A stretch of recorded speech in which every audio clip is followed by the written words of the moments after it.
My name is Michael Strumsky, and this is my podcast, People More Interesting Than Me. Each episode, I'll interview a person with a different background to try to understand what circumstances, family, or tragedy has made them into the individual they are today. Enjoy. Hello. Hello, how's it going? Good. How about you? You're all right. End of the day. Just went through all of Big Brain Theory in the last 2 days, those 8 Oh, did episodes. you? But the It's a funny thing lot. is, yeah, it was in 2013, so it's just like you're totally past it now. But Well, cool. Yeah, and I was actually I felt like it was a good show. Like being in it, it felt like crap, but then the way they edit, it makes it's like, oh yeah, that was exciting. Like at the time it was not exciting, but afterwards, like, oh, you know what, that was pretty cool. So I was glad the way it turned out. I'm really lucky that they made me look good because you never know. Like, sorry, I could talk about this forever, but no, Guy. no, you can keep going. Yeah, that's the whole point. Okay, so Guy is like amazing person, but said the wrong things to the wrong producer in front of the wrong producer, right? And they just like ran with it.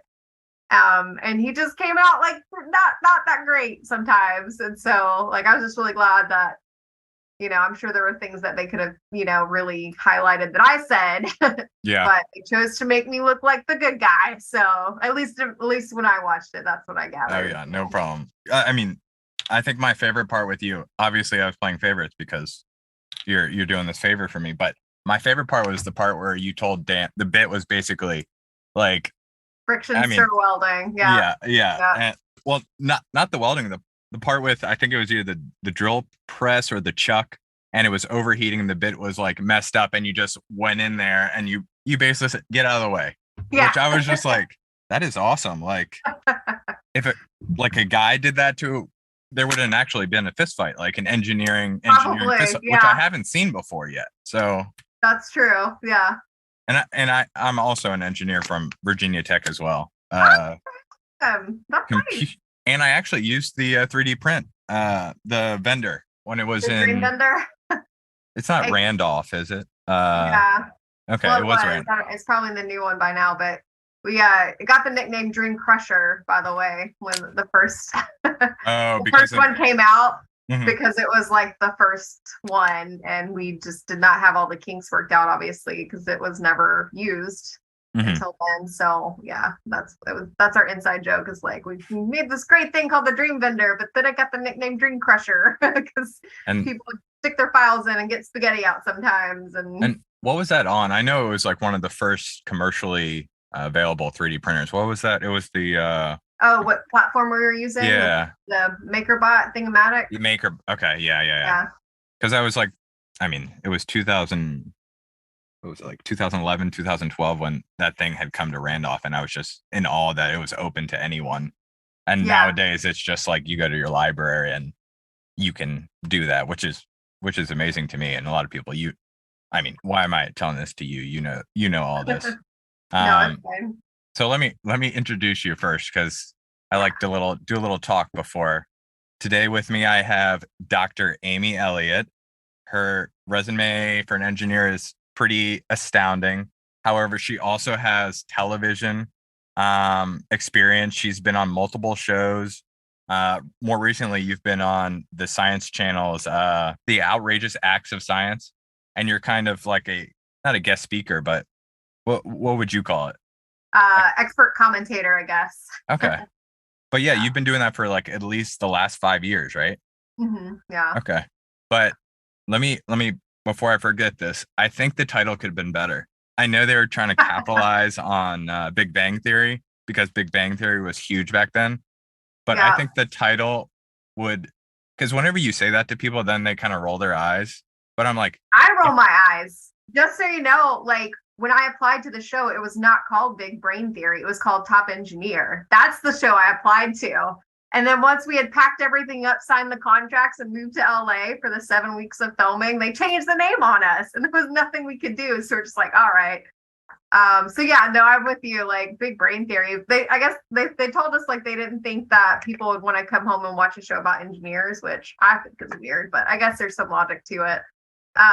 But like my mom, it was really funny because my mom went around telling everybody that her daughter was Amy from Big Bang Theory. And That they're is just so like, what? confusing.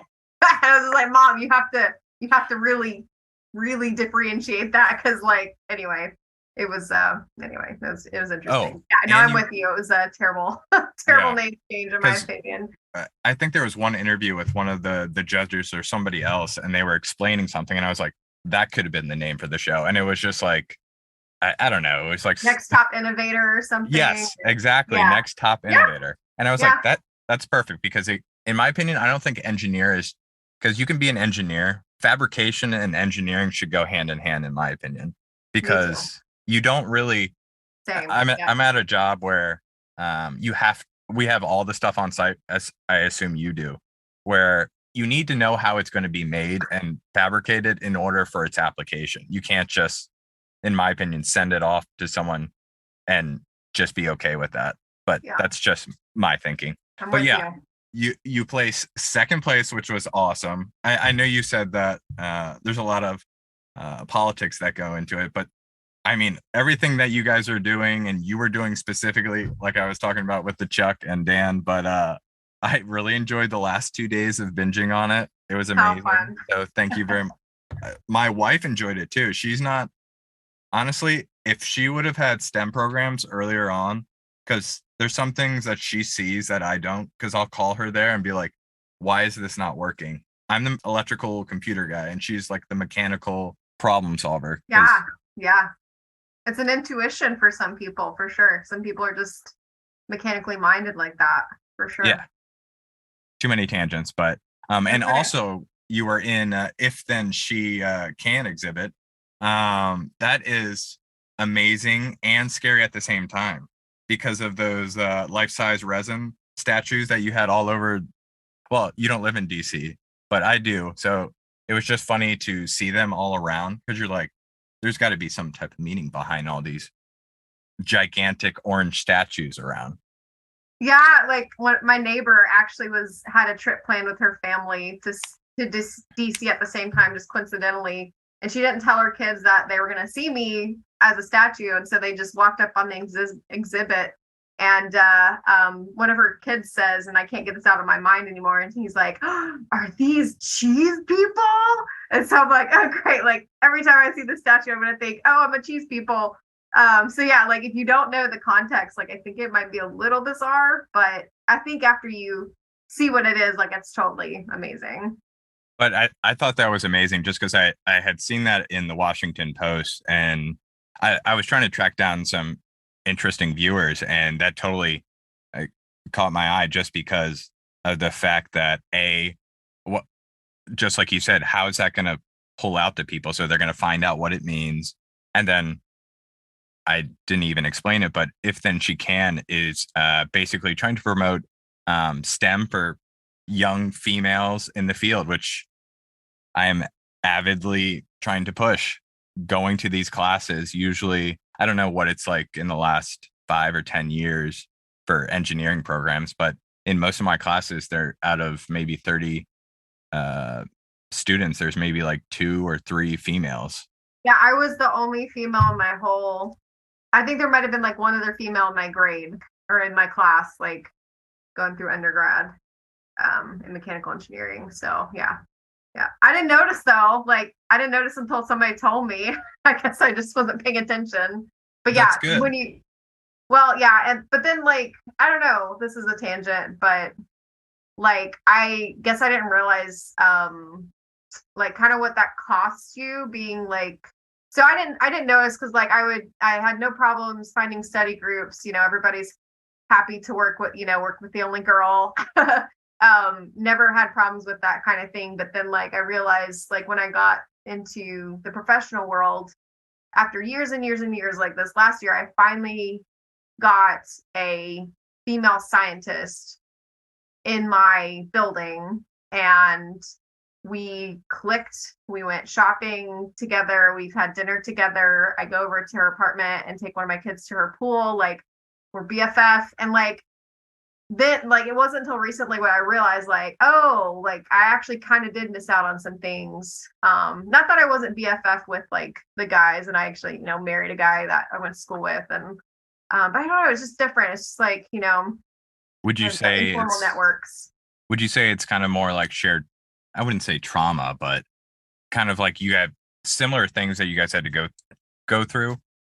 Yeah. So there's that bonding over like the struggle. But then there's just the general like ease of friendship. Like, you know this, I'm sure. Like if you have any coworkers that are women, like you can't just go out to dinner with them. You can't just, go over to their apartment and swim in their pool and it not be like inappropriate seeming, That's right? true. Like Yeah. you just can't do that. And so there's just the ease of having like a natural friendship with someone at work. Like just recently I realized what that was, that was a thing. And so like, I guess that's, could have been true there in engineering school too. Is just like, anyway, this is not like a super interesting tangent, but it, just yeah. it's an interesting point of view, and that's what I'm trying to get across with these interviews is express like something that finite. You know what I mean? Yeah. Yeah. And then, if we wanted to continue this thought train, just like, I don't know. I don't know if anybody's ever like put into words the challenges of like all of the challenges that women have in male dominated fields and just in workforce in general. But like I was talking to somebody yesterday who's, just like a maybe older person, not affiliated with where I work, just like a other person, but he was talking about how like, yeah, I have these female graduate students who get their PhD, but then as soon as they have kids, they stay home and it's just such a waste. And I'm like, oh, hold up.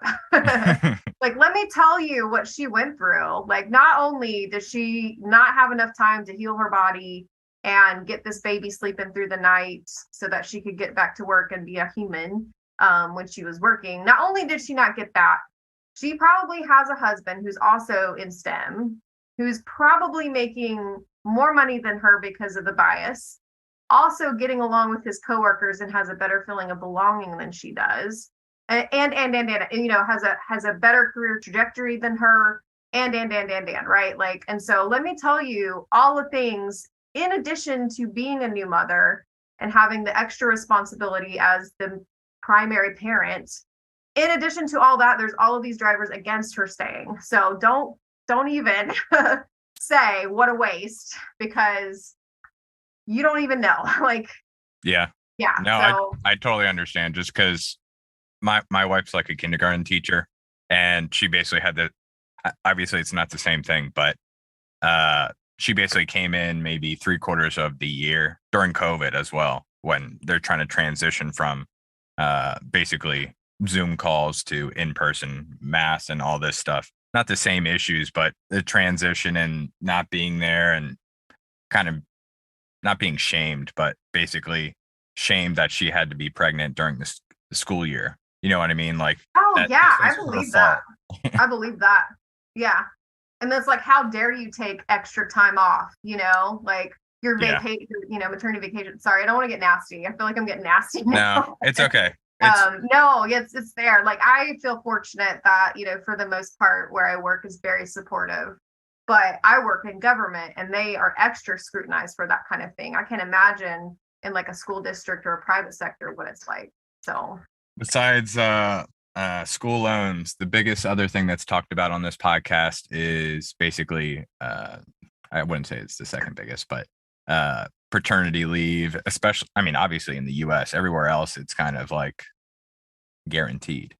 But so paternity leave, not maternity leave, or sorry, paternity and maternity. I'm sorry. I'm okay. just trying to think You of know what what? the what the is there a term for Parental that? leave. Yeah, parental leave. Yeah. Well, I now that you've said paternity leave, though, I think we should give the same leave to men and women, because then women won't be extra scrutinized, right? Yeah, it's It'll like be even. yeah. And also, you like, why would you leave a woman who is still healing from a major thing Especially alone? if they don't have support.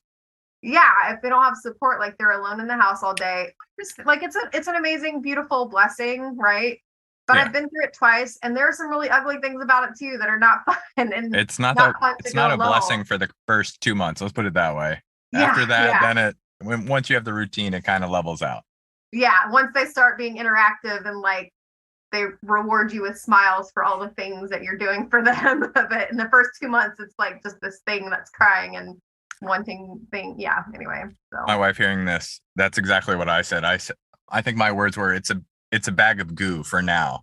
And yeah, like, I need some like reciprocation because you have this thing screaming at you at 2 a.m. in the morning.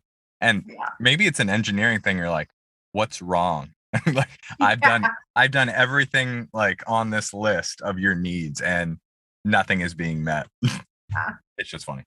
Yeah. I'm sorry. You're Let's good. get more on to you. Uh, Okay. so I was trying to look. I looked everywhere. I even saw the Virginia Tech article that you did with them, and I was trying to figure out where you're from. I'm from Fayetteville, Tennessee, Oh, okay. but if you're from there, it's Fayetteville, Tennessee. Anyway, I That's just super confusing because my yeah, brother-in-law lives in Fayetteville, North Carolina, and yeah. It's the lesser known Fayetteville, right? I okay, think there's other Fayetteville, so yeah, so little town, middle of nowhere, outside, like 30 miles outside of Huntsville, Alabama. That's like the nearest like landmark, I guess, where NASA Marshall Space Flight Center is. So, that's what I was going to ask. Just because if it was so small, how'd you have a robotics program in high school? But that yeah, kind of that was explains it. it right there. We had engineers from NASA have kid like commute from our town, so we were close enough to commute to NASA, Tennessee, like income tax. We don't have income tax, so people would live in Tennessee and then work in Alabama and get that like less income tax, I guess, and like cheaper property and stuff. So Makes sense. yeah, yeah, So, what was it like? I guess growing up there, was your mom and dad aren't engineers, are they? right, correct. So my dad apparently went to engineering school for a couple years, but didn't stick with it, and then he got an accounting degree when I was in high school. So like neither of them like had degrees, and he was really good at managing fast food, so he did that for a while, for a long time.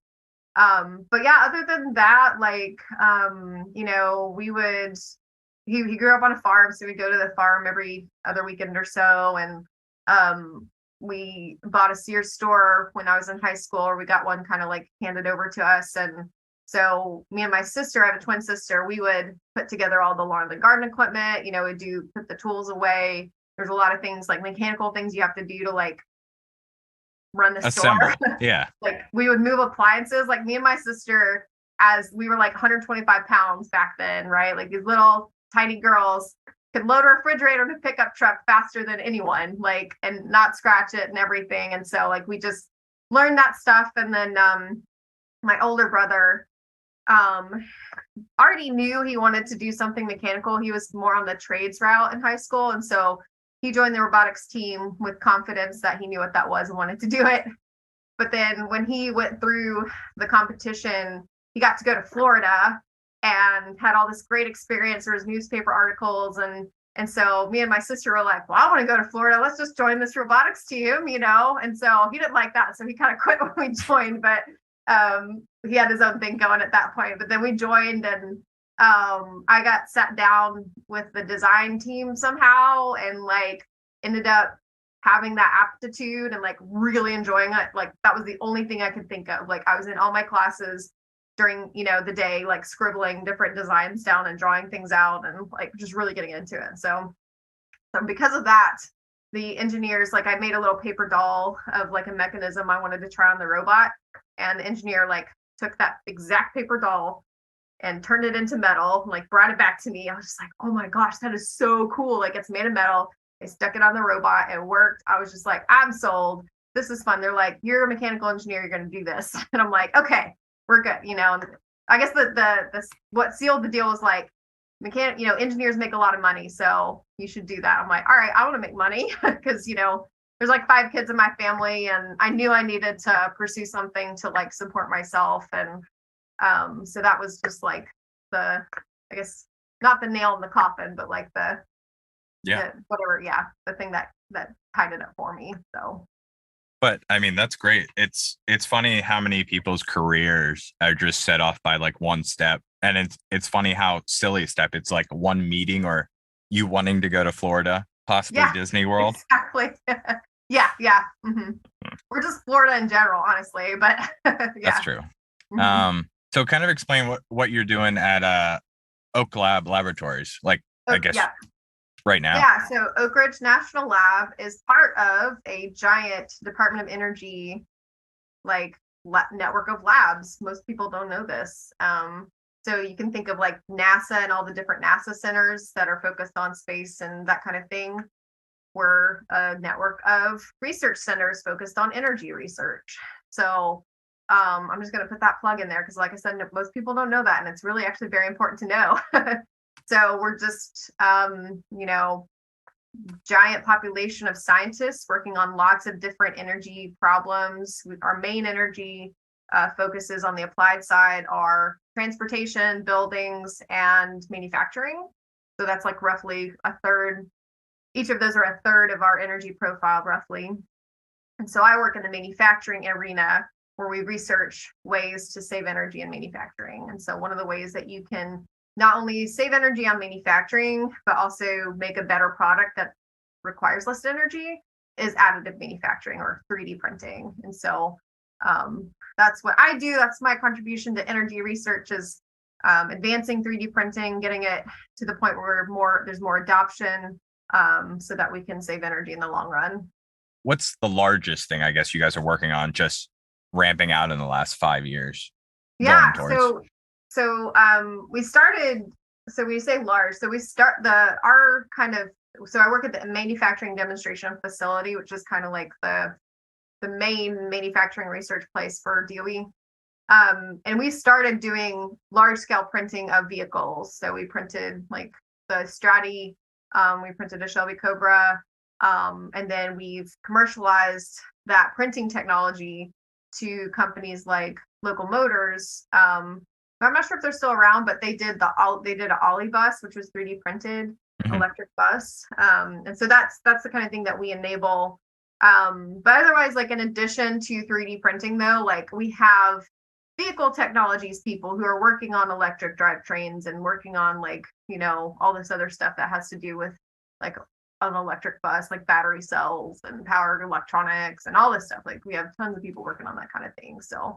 Um, so yeah, so we do large scale printing, and probably like the biggest thing I think in the more recent years is the metal large scale printing. So we'll take like a MIG welder and put it on a robot and then use that welding process to build parts layer by layer.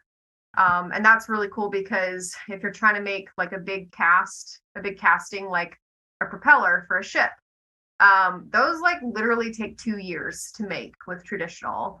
We could cut that down to like a few months because we're directly making it.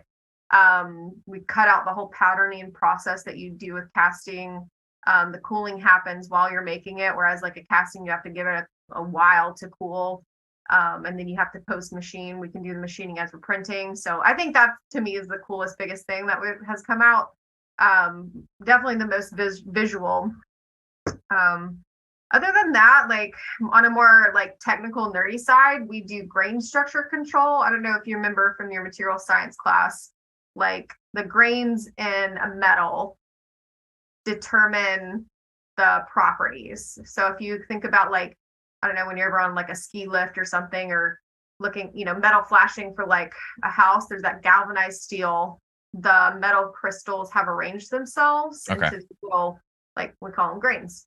And so it's kind of like grains in a piece of wood. Like, you have these grains in the wood, which means like if you are pulling against the grain, like if you're pulling along the grain, you have the most strength. If you pull against the grain, you're going to split the wood open. Mhm. Metal's not like that. It's not like these linear grains. There's these like circular grains, but like those determine your properties. And usually you can only control them by heating and cooling the bulk at different rates, and that's it.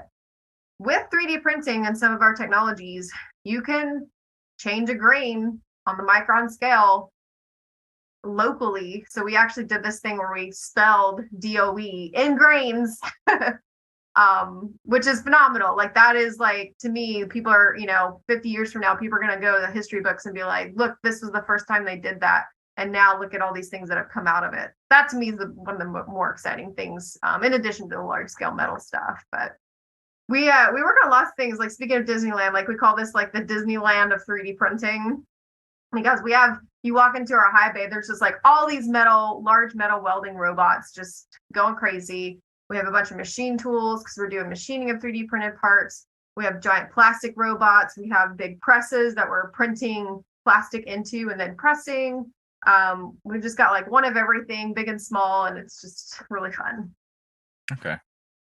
Any big moments that you had that kind of, obviously we talked about the robotics in high school, but is there anything that kind of kept you going towards, I mean, you could have just stopped at a bachelor's, but you went on to get your doctorate. You went on to get, I mean, you were on big brain theory while you were getting your PhD, right? That's Yeah, crazy. Like yeah, I was how stressful was that? I was very fortunate to have a very supportive advisor who let me just take off for half a semester and do this. But it was fine. It was a point in my like I was almost all but dissertation. Like I think I'd actually finished all my coursework and I was just actually writing at that point. So it was actually a good time in my PhD to do it.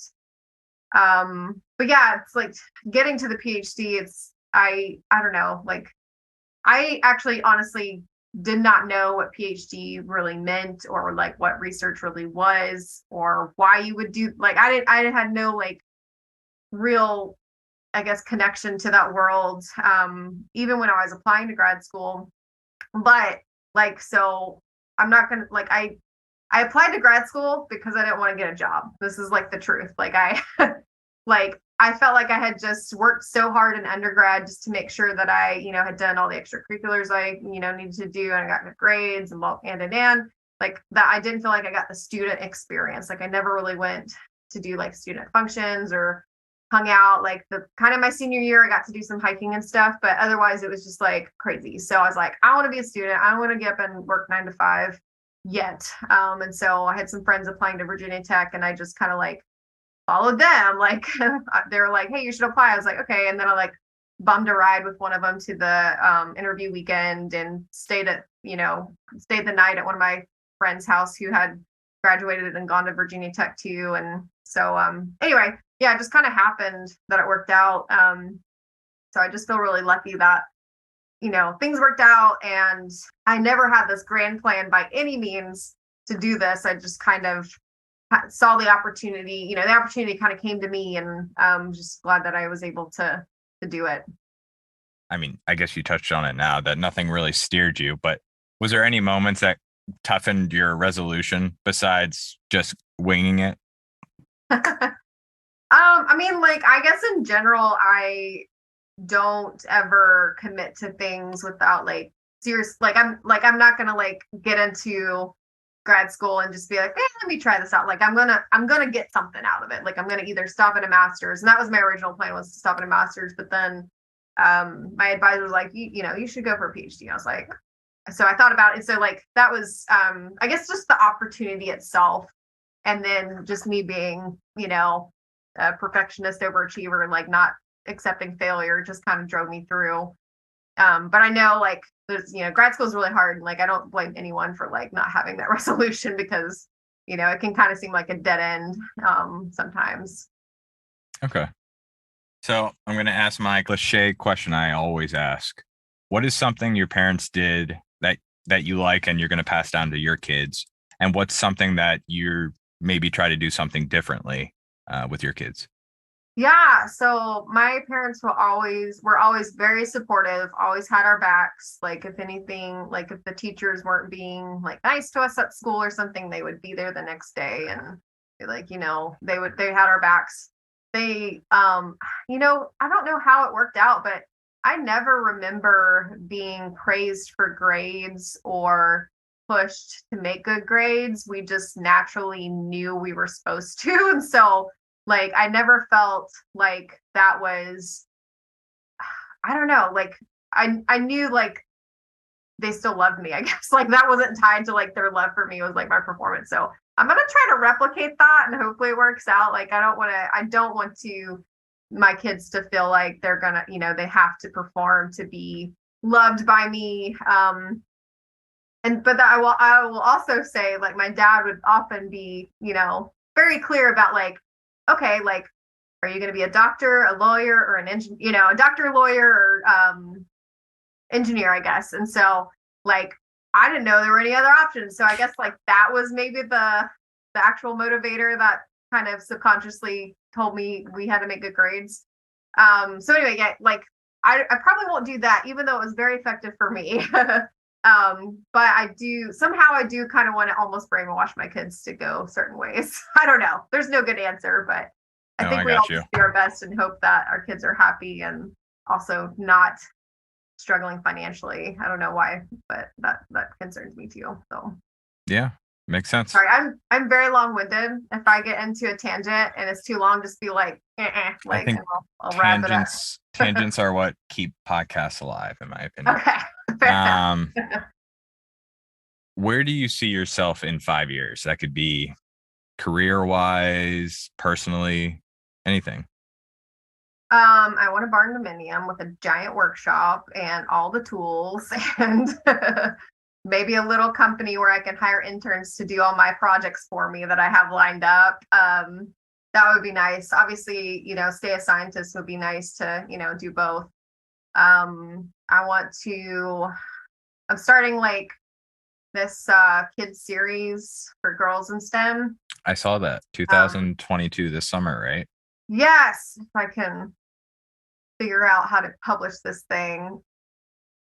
It's been a journey. Like I hired a hybrid publisher, but then like there was a bunch of miscommunication, and anyway, I'm probably gonna have to do it myself. But yeah, so that hopefully will come soon. The book, but then I filmed a pilot episode of it. I'm not going to say too much about it, but I really hope in the next 5 years that takes off and I can, like, the series focuses more on not, we need to inspire girls to look into this, but I feel like they need the vocabulary too. Like, I feel like, the concepts we learn in engineering are really not that hard. Like when you add the math to it, yeah, okay, that becomes complicated. But you can talk to like a young kid, pre-middle school about water pressure. Like, why do you think we have these water tanks up so high? Like, that's really expensive to put them up so high. Like, why do you think they do that? And you'd be like, well, this generates extra pressure, so it actually can make it to your sink, right? Like, if you didn't have enough pressure, and then you could talk about, look, this water hose is pressure. Like, we can talk about engineering concepts, many of them. Maybe there's some that can't do that. We can talk about those to kids in an interactive, fun way. And then what that does is that makes them feel like these topics are actually approachable to them. If they learn it on the basic level in a fun way, like when you start talking, or when they start considering like engineering careers, it doesn't seem like this big foreign thing. And then also secretly, I can also educate parents, because I know when I'm spending time with my son, I have to watch a million hours of Blippi because that's what he wants to do. And we're spending time together. And so like I can educate parents too and make that not such a foreign topic. And maybe some of those parents are teachers, and those teachers can learn those things. And maybe the teachers can learn the content as, use the content as lessons for their kids. I don't know. I just feel like there's this big gap in kid like YouTube series and just curriculum where there are concepts that we can definitely teach kids in a fun, interactive way that they'll pick up. There's ages where they're just little sponges and they just want to know everything. There's opportunity to create that content that makes engineering, science, all of this approachable to everyone and become like more common part of our knowledge base.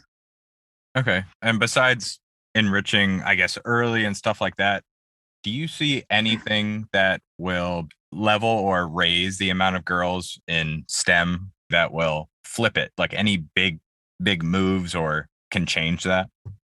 Big things. I know that's the huge question to ask. That's like, yeah, it is a huge question. No, I like it though. Let's say a woman takes over for Elon Musk, SpaceX, or I don't know, some hit children's series. Yeah.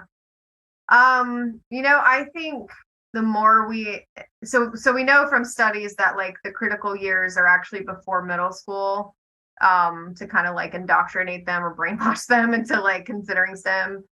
So I think the more we embed STEM into like their lives and school in a way that, works for girls. Like I know I've talked to a few parents of young girls who say like they just hate STEM, but they're doing STEM at home. They just don't realize the connection. Like they're building things and like, making little devices and engineering things. They just don't make the connection. And so I think we're missing something in the curriculum. Like boys like robots, girls maybe not like robots so much. Maybe they like automatic icing robot. I don't know. Like No, I things get what you're saying. Kind of them, yeah. like And a I don't middle want to be like, ground. yeah, I don't want to be like totally sexist and be like girls like this and boys like this. But there is that natural, inclination based on culture, based on whatever. And I think it's important to meet them where they are and be very conscious of like how we design curriculums to make sure that it meets girls' needs. Maybe we need to call it something other than STEM. I don't know, but that's what I feel like is like we need to really that's what I think will transform is when we bake STEM into their lives in ways that work for them. And that's like not a super helpful answer. No. Honestly, I kind of like the idea. It's not technically rebranding, but kind of, this is going to sound bad, but feeding it to the girls in coming off a different way. Like everything's engineering, you know what I mean? You could come at it in numerous different ways. Yeah, for sure. I really like the answer though. So, because my wife, I was asking her, how do I phrase this? Because I mean, is there one thing we could do to kind of get to that level where it's not an issue anymore? Because nobody wants to, I don't even, are there agencies, men in engineering? You know what I mean? Like, right. Yeah. I hope not. Yeah.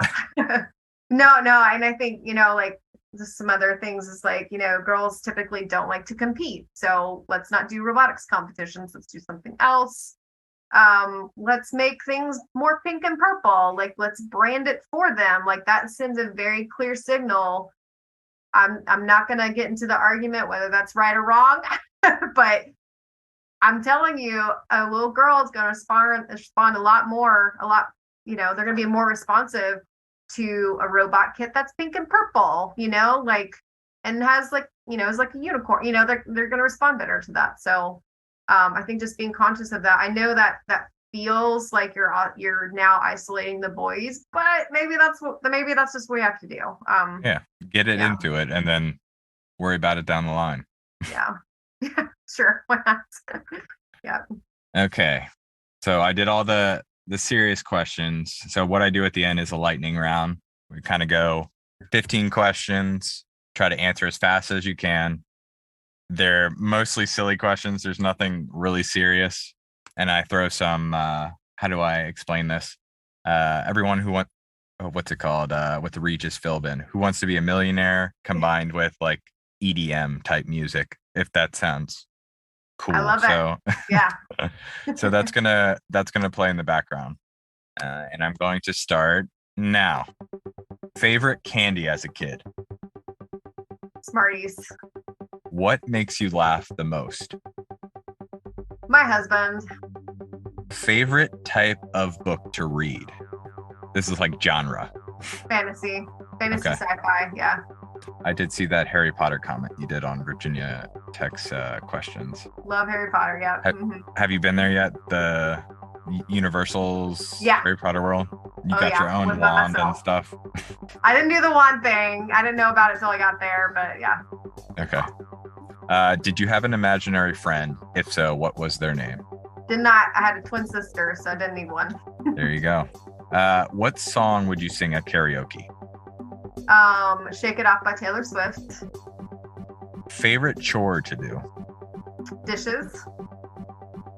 Do you like or dislike surprises? I like surprises. Aside from the necessities, which is the only thing you could go a day without? Oof. My 3D printer. I'm printing every day. There you go. An addiction. Favorite zoo animal? Zebra. How many pillows does your bed have on it when it's made? 6. Who would you want to play you in a movie of your life? Anne Hathaway. Okay, that's a good one. Roller coaster, love or hate? In between. I want to love them, but I'm too old. If you had a warning label, what would it say? No filter. What is the craziest thing you've 3D printed? Dragon. Okay. And last one, worst purchase you've ever made? Oh geez, bad investment property. That's not interesting. No problem. That's it, madam. All right. That's the interview. I actually have one. This is a personal question, but yeah. Did you get to keep the resin statue? Because I can't even imagine what they would do with it. I know. So they're in storage somewhere because they actually were made like 2 years ago, and they've been other places. They just weren't as cool as the Smithsonian. And so they do these little pop-up exhibits. And so I think once they get all of the mileage out of them that they wanted, I'm hoping they'll let us come get them. I mean, that would be like, that would be perfect. Like right when you come in, you know what I mean? Like maybe throw your coat on top. Yeah, yeah. Me and my neighbor have actually already planned to put it in my front lawn and make it into like a fountain. So yeah, that'll be not awkward at all. Because that's what I wanted to ask. Because what are they going to do? They can't do anything with the resin. Are they going to chop it up? They're going to put it. I mean, they could put it in an exhibit, but I don't know where they would put it. Right. There's too many of them. I guess they could save a couple, but I don't know. Yeah, I don't know. They haven't said anything, and we're not actually going to fight over it. So, because it was nice of them to do. But yeah, I'm hoping they'll let us get it. If not, I have my file. I'm building a giant 3D printer in my garage, so I can just print my own. Yes, I saw that on your Instagram that you had printed a miniature version of yourself. Yep. Yeah. That's awesome. Yeah. But yes, thanks again for doing this. I really appreciate it. Of course. If you like this week's episode of People More Interesting Than Me, please subscribe on Spotify or Apple Podcasts. And don't forget to share with family and friends. See you next time.